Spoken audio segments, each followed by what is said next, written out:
at English, but sometimes I fuck it up.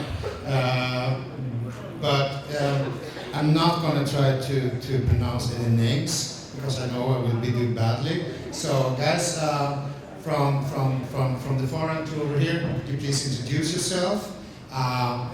Tell them people what you do, your name and company, and how many years you've been in the games business. All right, my name is Abdallah Hamid. I've been working in the game industry for about 7 years now. I work for Nabla right now.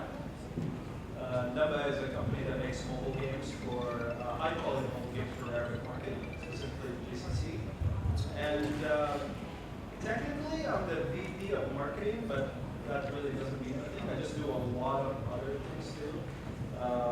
Business development. Multitasking. Yeah, we're a small company, so we have to do a lot. Small company means multitasking. Next man to the shed. Hello, my name is Hassan. I'm from Tomatum Games. I'm the founder.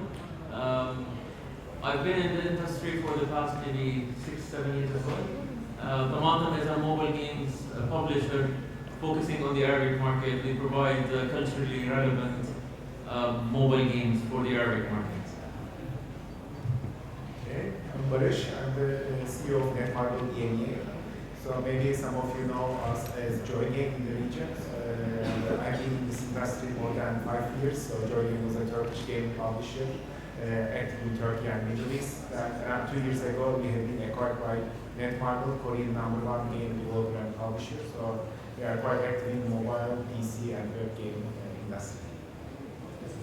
Hey, I'm Joseph. I've been in the industry for about 10 years now. Started in Jordan as a developer and production. I think now we have Play Arabi. We're a mobile game publisher for the Middle East. We pretty much a startup a year ago, and yeah, thank you. Hi, my name is Vince. I run a company called Falafel Games, which I founded in 2010. Falafel Games makes games, and we make games with an Arabic twist. We have developed and published the first fully Arabic web browser game that talks about the Arab conquest. And we have followed that with another, the second fully Arabic game on the web browser that is called Lamp Peru. And we have 3 mobile extensions for these games. So if my fast calculation work, we have about 50 years of experience with putting these guys together. And then I'm a dinosaur that's been around for a long time. Like, so we will add almost 15 years more. So let me address the audience a little bit. Who's in the room? How many people are in the games business? Quite a few. How many are developers? Okay. How many is on the business money side? Okay, mark those guys, they are the wallets, then you know, you all need to talk to each other to get money. Is there any students here? Couple of students, okay. Any PR advertising industry? Media industries? Cool, okay, I think we sort of circled them in a little bit. We had a pre-discussion. You know, it's always easy to sort of focus on the problems. We were looking at a few problems. One of them was we talked about the MENA market being fragmented and thus difficult to develop for. I think that I want Vince to start to answer. What kind of problem does the fragmentation cause? Fragmentation in the MENA? Fragmentations of the market in MENA. What does it really consist of, the fragmentation? So there are many aspects of fragmentation in MENA. To a certain degree, we can't even consider it as like one holistic market. So there is the user behavior aspect. It's pretty fragmented. People in the Gulf may have different tastes than people from North Africa. By way of example, Abdallah's game is actually focused on the Gulf only. They don't look at North Africa, and I know they want to go one. There is distribution fragmentation. We try to distribute through various channels. You know, you may be successful in one area of the media and not in the other area, so you have to be wary of that. There is fragmentation of disposable income. You have a lot of people who have no income to dispose of on games, and you have other people who have a lot of income to dispose on games. You have fragmentation of like the product landscape that is seen by the user. Well, it's divided into a few categories, and the Arabic category there is not big enough. It's not big enough of a cancer in the perception of the user. So it's not even part of the fragmentation. So many aspects. How to reach the audience in an efficient way? Oh, you many ways. So you do Many ways. many. So, yeah. What would you say is the sort of the most difficult distribution problems? Because you distribute games, right? Well, as Liz mentioned, there are multiple distribution problems in this region. At the first look, people from, let's say, US or Korea, China, they think that it's a quite easy to access market because hundreds of million people speaking the same language. But when you come to the distribution part, it's like this. First of all, in each country, the infrastructure differs a lot. When you go to Saudi Arabia, there's a total different infrastructure. But when you go to Egypt, it's totally different. So you cannot publish, for example, in PC, you cannot publish the same game in these two markets. In Egypt, you cannot distribute, or when you choose a game to distribute in Egypt, the quality of game will not be appreciated in Saudi Arabia. So there are that type of problems. It's the same issue for mobile gaming as well. Again, at the first look, it looks like easy to distribute through stores, through Google Play and Apple, but when it comes to the, especially the client size, so the users have to download huge client sizes. If the game quality is high, the content is high, then which makes it's quite hard to distribute in specific markets. Not only in Middle East, I mean, we can add Turkey to this region as well, and even in Turkey to distribute huge client sizes are not easy, but when you go to Saudi or UAE, Qatar, Kuwait, it becomes easier, so the expectation of the users in these territories can go up. So distribution is not easy. You should consider the market needs, expectation, and especially the infrastructure. This is my So there's a sort of a policy level infrastructure discussion on payment solutions or distribution systems. Of course, payment Telecom another and IT level. payment another issue. Also, marketing is another issue. So it's very your product related. You should distribute the appropriate product in the appropriate territory, and no one should think that this territory, this region is just one unique region. It's not. It's fragmented. Do we have anybody from the government, the authority side in the room? No? No politicians? No civil servants? Right? I'm just checking, we want to get this under the control, the policy level. Abdullah, when we talked before, we made a sort of a wishing list, and we can come back to that, but you said you would like support for talent and finding talent. You mean local talent, right? And local, we're still talking about this huge thing we call the MENA region, which is, big organism, I guess, but local talent.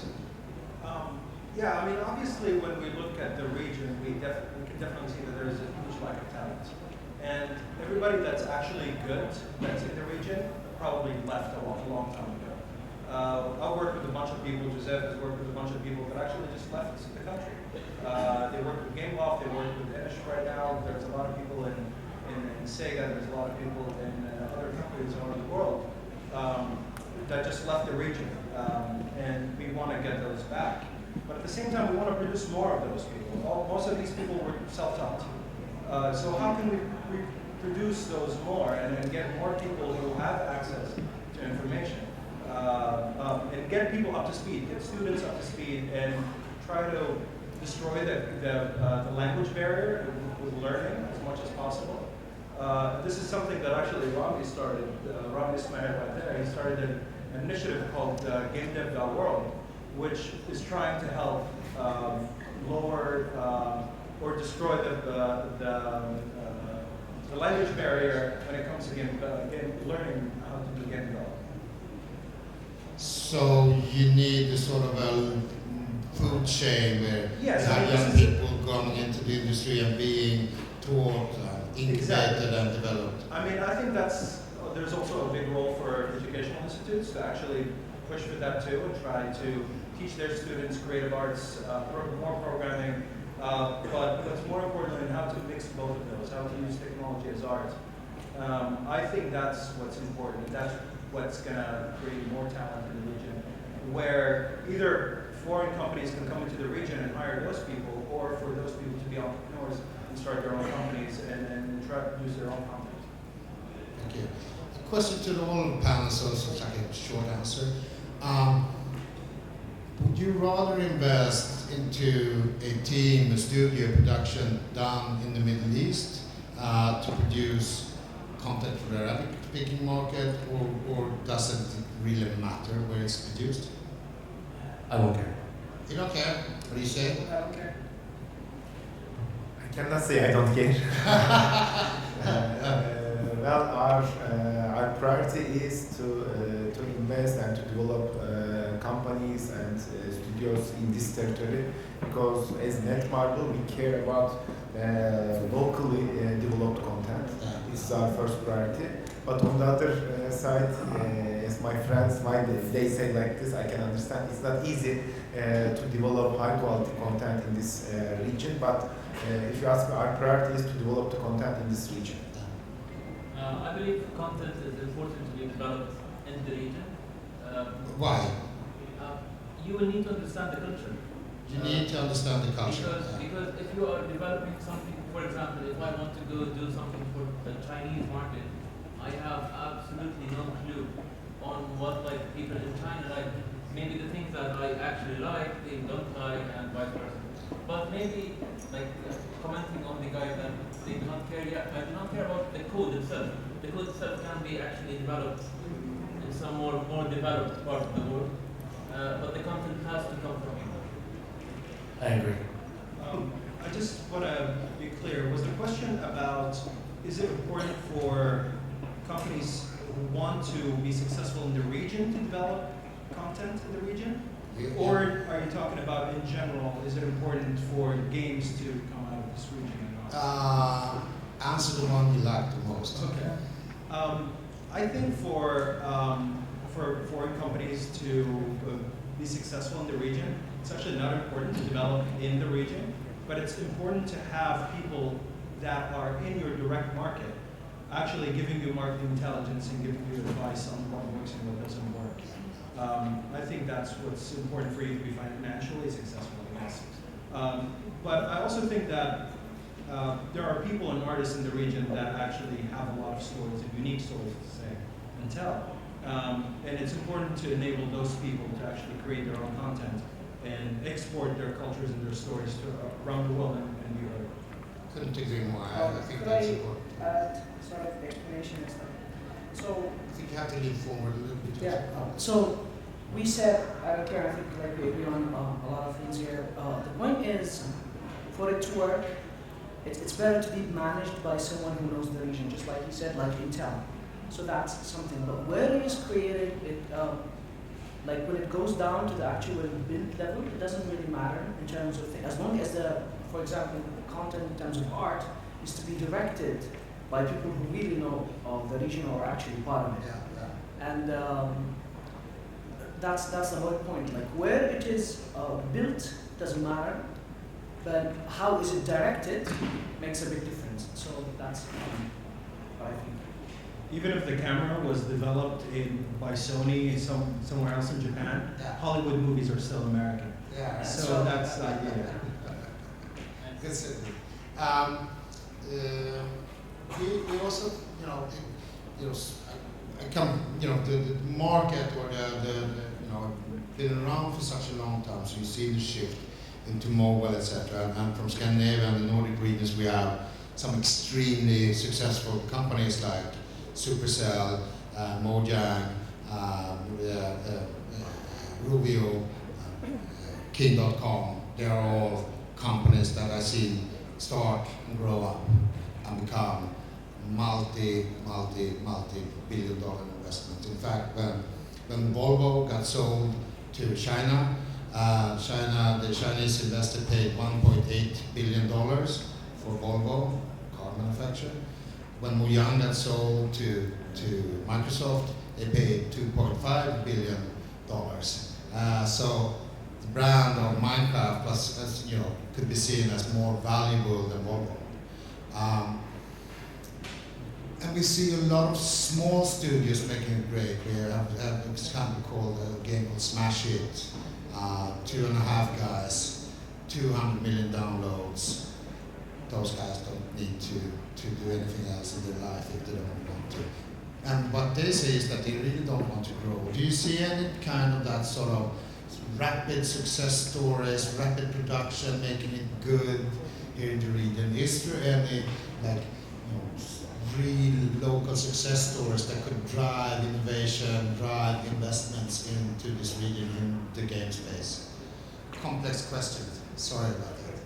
Yeah, there are some proximate success stories, but not enough. So in the last few years, there's been a few titles coming out of the region with international success.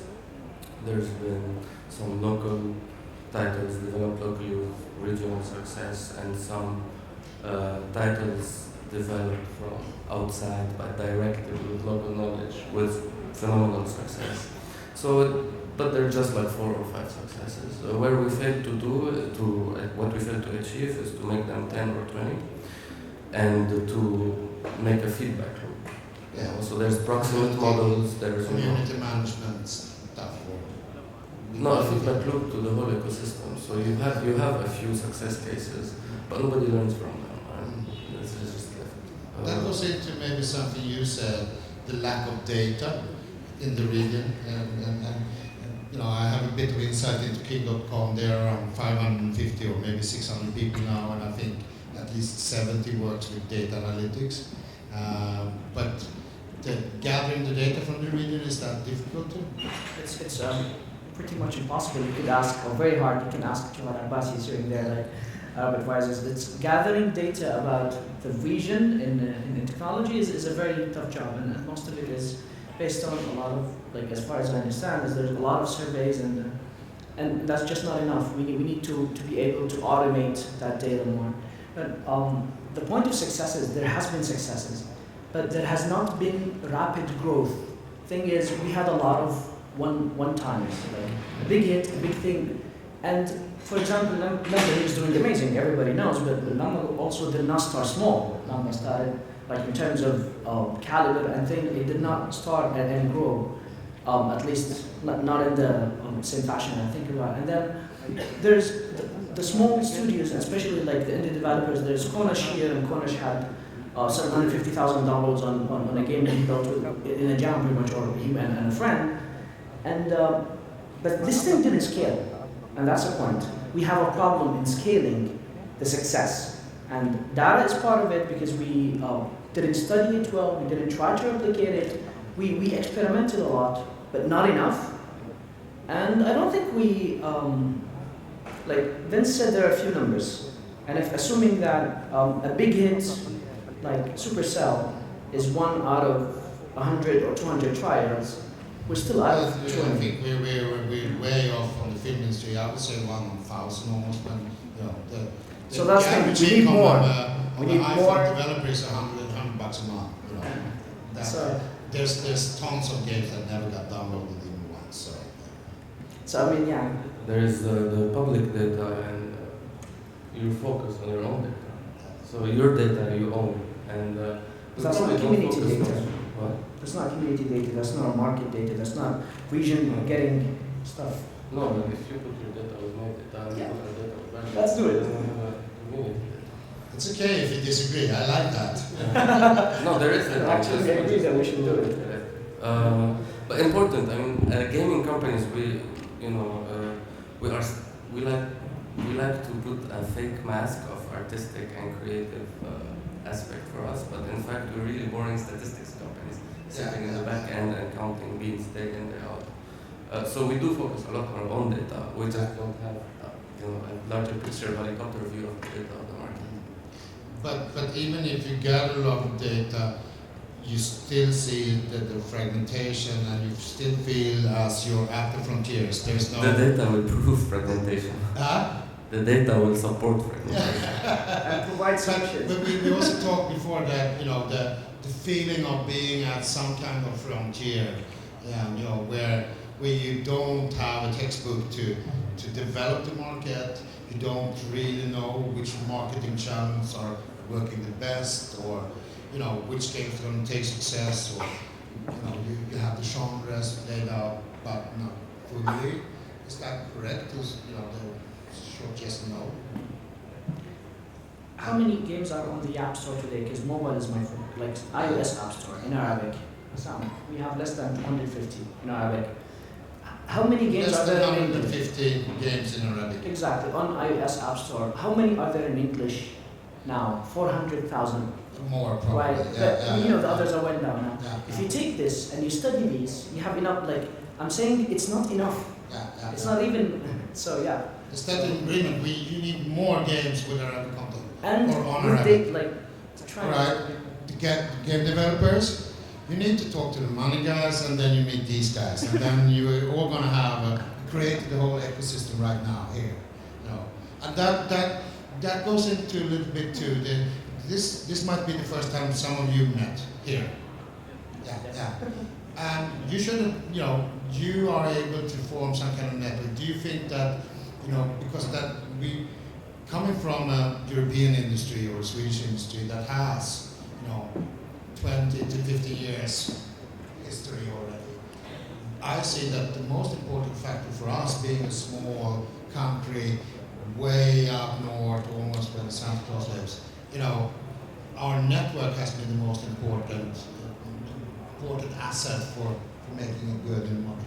How should you create the network? Do you think that this is a good starting point, or tell me how?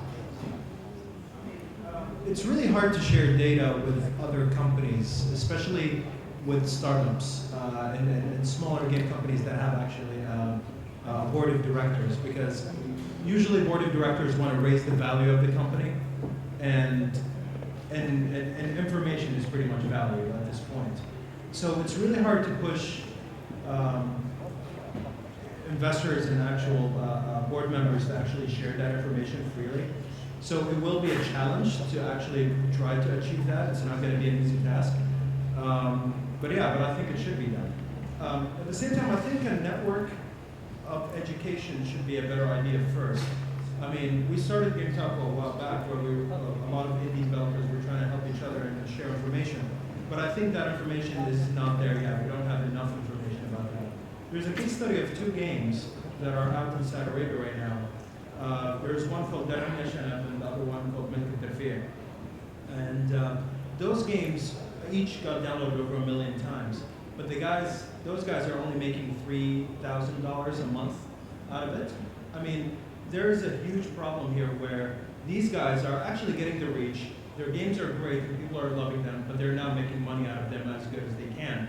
And that gap of information that didn't enable them to actually make enough money out of it is what I think that we should push for more to begin with.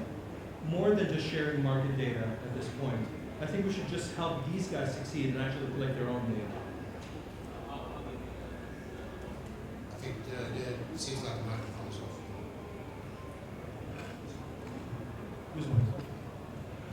How do you see this happening?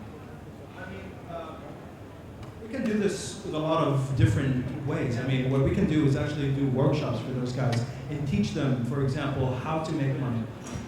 How you benefit, helping people is always a benefit for you. That microphone doesn't say. It's a bit different. There's a lot of common practices and public information out there that is in English. And these small developers actually do not have access to English. And And if we provide that information to them and actually teach them what is already known around the world to most developers, and give them that information and give them those tools so they can succeed themselves and collect their own data. We don't need to share our own data directly. We can help people to get their own data and actually succeed on their own. Abdallah. May I, on that, maybe a kind of suggestion as well. Maybe a suggestion as well. When you check the China history, like 10 years ago, China game market was... If you could raise your voice just a little bit. If you can raise your voice. Okay. China game market was totally dominated by Korean, US, and partial European developers, but mainly Korean developers. So China government changed their strategy and used the Korean way of supporting the developers. So they established an association, and not only financially support, but technically support they started to do. Something like you are mentioning. So like workshops, trainings, and also they have assigned highly qualified engineers for data analysis, business model analysis, business model development, that type of issues. And when you see now China game market, more than 50% belongs to the games developed in China. So I believe in this region we need that type of initiatives, not only from the governments. Of course, governments should support this, but also the private industry. We can take that type of initiatives. I know there are some initiatives in Dubai, Abu Dhabi, and also in Turkey. If we can arrange more, then we can support the developers, companies much more. Give me your best guess on market growth the next 3 years. How much larger than today will it be?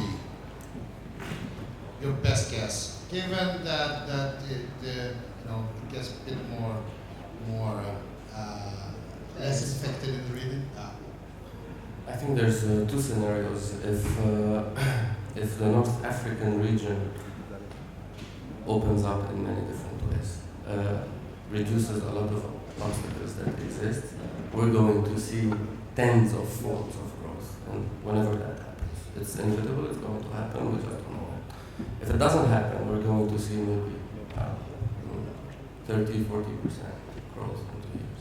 So 40% growth on the MENA market, as you see, not putting in maybe the Middle Eastern market or the Arab speaking market. The Arabic-speaking market in terms of sales. So 40% growth in 3 years, that's good. I'm going to check it out later. I think it's already growing faster than that, to be honest. We I think- already passed that? Yeah, okay. Yeah, so I think if we leave it as is, it's going to grow at that scale some sort of, but maybe decline a bit, of course. But with all this happening, Netmarble coming in is a big thing. Like, honestly, it's a great thing. And Lamba making more games is a good thing. Falafel, like, all these things, Tomato, we, others, there will be more content. I personally was always, the idea is people are not paying or the market is not growing because there's nothing to spend on. Yeah. So you go to other stuff and they actually prefer the local good content. And now it's happening. I personally say if this actually happens the way it is, without North Africa, we should triple in a couple of years, 3-4. Here, Yeah, no, I'm quite optimistic here. So in the next 3 years, especially in the mobile field, I'm expecting at least three times growth. For the PC game, I'm not that optimistic, but still at least 50% growth we can expect for PC game, but mobile definitely minimum 3 times. I would say something around 50% growth over the next 3 years. I would say 6%. all right. Last- Given all your numbers, we can definitely agree that this is a booming business. Yes. This is the time to move. But it's still a kind of a wild east. Yeah, I mean, but- frontiers feeling? Well, not in the GCC actually. No. That's why the reason why Lamba focuses on the GCC. Yeah, yeah. The GCC is getting very mature when it comes to mobile consumption. Credit cards last year, the usage rose 33%. That's why I said 66 Yeah. after 2 years, because I think those go hand like together pretty much. I think it's getting a lot more mature over there, and it's not a frontier anymore. Maybe in marketing, when it comes to marketing, it's a frontier, but when it comes to payment methods and distribution, I think it's already there. Cool. So we're One gonna- note on growth, Yeah, sure. Stan, is that don't go too much by the law of averages, whether that is 50, 166, whatever, because particularly in games, the growth is extremely concentrated. Yeah. So you will have a lot of games that make negative growth, and a few games that will make huge growth, and it will average out at say 66. But you may not find any company or any game that has made an actual 66, or very few are around the 66. Yeah, I know that. When we measured the turnover of the Swedish industry, which we've been doing since 2007, I think Mojang and King was like 70% of the growth last year. So we're going to open up a little bit for the audience. I think we're going to have a couple of runners with microphones, right? Are they there somewhere? Yeah, there they are. So if you have a question, say your name. Keep your questions a bit short and direct, and make sure it's a question. So that.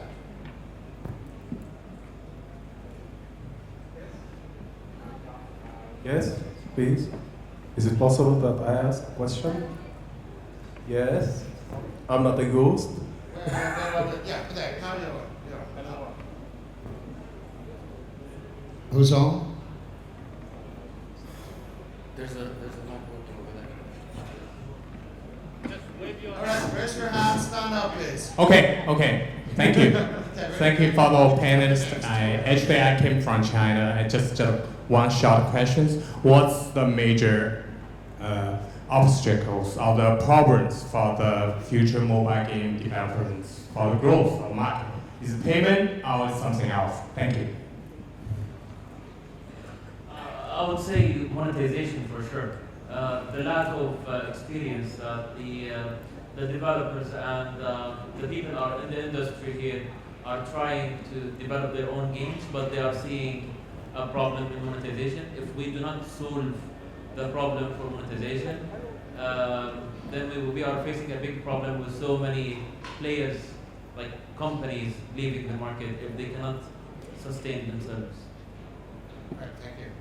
Then we had over there. Yes, good morning. I apologize for not. So they can see you. I apologize for not able to stand up. I'm sorry. I'm a little bit old man. Sorry. I've been in the following up the computer ICT market in the Arabic world for the last 20 years. So my question is, if the panelists can develop a little bit about the education games, because someone have touched on the educational games. So if it is possible that the panelists develop over this point, thank you. I think educational games are extremely hard to make. They're the hardest types of games to make because instead of having two problems to solve, which is making something that's fun, you have two problems, which is making something that's educational plus having something that is fun. And that's tackling two problems, which is just hard to do. I remember during the history of the IGFs and GDC, or IGFs as well as the Choice Awards, I've never seen an educational game win an award until this year. This is the first year I've seen an educational game actually win an award, and that just tells you how hard it is to actually make a game that's both fun and educational at the same time. So I think we should focus on making something fun, which is much easier than making something that's educational. Joseph, you had a comment? Yeah, I was just saying there's a session about it in this event. I think it's moderated by Ziad Fahad from Wings and Nasa. So this will be answered in like really good, yeah. All right, more questions? Anybody? Right here in the front? I think you can use my mic maybe. Hello, good afternoon. My name is Alex. I really appreciate that developing games is more going into the direction of data and data analysis. I think that is a very good move. Joseph, you mentioned that there is not enough data available. What kind of data, aggregated data, would be more relevant for you than your own data, where you can iterate and basically find out what is working for you? Okay. That's My data is my data. I have a few games, right? So I can see the player behaviors in my games, or the games that we publish, because we're a publisher. So if you develop and so on, and same for Tomato, and same for everybody here. Now, but there's something, some sort of, how did the certain developer cross from region A to region B, like entering North Africa? There can be data taken from there. Having only 250 games in Arabic, it's like if you mine the entire data in there, it will give you some patterns. These patterns, they can be replicated, they can be studied, they can be utilized, and it's not enough. And the problem is, if I want to get other data, let's say from App Annie gives you installs and monetization, but again, most of it is dominated by globally, so I think maybe it's a global thing. But we know it's not. We've seen things in other platforms where people are actually looking for games in Arabic. But it's very hard because everybody's seeing it on their own games. So that this, like knowing about the entire region or collecting as many things about like that is common in the games, we'll understand like payment habits, we'll understand download habits, we'll understand progress habits when like there is something common generally in players. For example, we know that strategy games make money in the region, but that's it. We have a game now with Play Arabi, it's a penalty shootout, and it's actually ROI positive. And it's surprising because it's not a strategy game, because everybody knows that strategy games make money, but no, that's so. So there's room for innovation and trying new things. So there's room that now you know this information, you know that type of game like Tomato might try it out, because so this is good. My biggest blind spot in terms of what data is available that is not part of my own data is how many more users like my users can I get? This is always a question. Like when did I hit a ceiling? Is the ceiling much higher? Can I still keep looking for more? And this is not part of my data. I need to know how many users out there, outside of my own users, are going to be a good fit to my own products. And this is really a very, very wide estimate. We always have, and we cannot control it from part of our data. App Annie has a very interesting product that they actually sell, but it's very expensive. Yeah. So a collaboration on that. Don't make it public. Can be, this will solve this problem, and they will not ever be talking about it. That's good. Problem solving is happening. Make it happen. Do we have an additional last question from the audience? Here we go. Do you see anytime in the future Arab developers making games for larger platforms, PC, consoles, etc.? Did already. It's happened already. It's been happening. productions in Cairo and yeah. I think that for developers that don't have a VC behind them and they don't have massive amounts of money, I don't think they should target the region. I think they should go globally with their game and make it in English or Chinese and make it available to the entire world. I think with a limited amount of budget, it's really, really hard to penetrate this market. Yeah, I don't think it's just a matter of resources, but also a matter of does the market justify such an investment in a PC Online? Exactly, yeah. PC Online are huge productions. You're talking more often than not in the tens of millions of dollars to make a game. So if you invest this much and then many folds that to market the game, does this market justify, how much risk are you taking? I mean, of course it justifies, but you need to be a fairly large leader to get the justification in place. So if you just focus for this market, it's the riskiest option. I mean, if you focus globally, it's a bit more. If you develop a game that costs $15 and you're trying to market it to 40 million Arabic speakers in the GCC, for example, that's not going to be enough for you to cover your cost. only less than 1% are going to actually buy your game if it was really successful, and that's not going to cover your costs. That's why I'm saying if you're a small developer and you're making a game that is just a pay-to-play game, a single experience kind of game, then don't target the market. It's not the right market for you. One point on that. Developers from this region can easily use the culture, of this region, develop the games based on this culture, and publish the games globally or in the other markets. This is the important issue. I mean, PC, console nowadays, even the mobile, developing a mobile game is getting more expensive and more expensive, especially if you are developing an RPG game. It may cost 10 million, 15 million USD for even a mobile game. So it's not about only the platform, but if we can use our own culture in this region and push this culture to the other territories, it will be successful. It's the same thing, Chinese and Korean companies doing the same thing, using their own good historical culture. Games are based on this culture and they are popular everywhere in the world. We have 5,000 years of cultural heritage that we can take from. It's as much as, the whole Chinese mythology, the whole Three Kingdoms is as much as the whole European mythology, is as much as everything out there, if not more.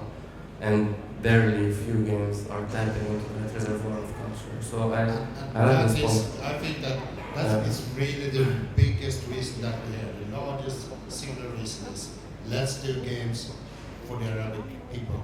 Let's do games in Arabic, based on Arabic. For the Arabic people means for worldwide. It doesn't mean only targeting Arabic people. Using our own culture, we can target globally. I mean, if you check Clash of Clans, it's not an ordinary game. It's also based on Nordic culture. Yes. Am I right? You're right, yeah. So, folks, put your hands together for this great panel.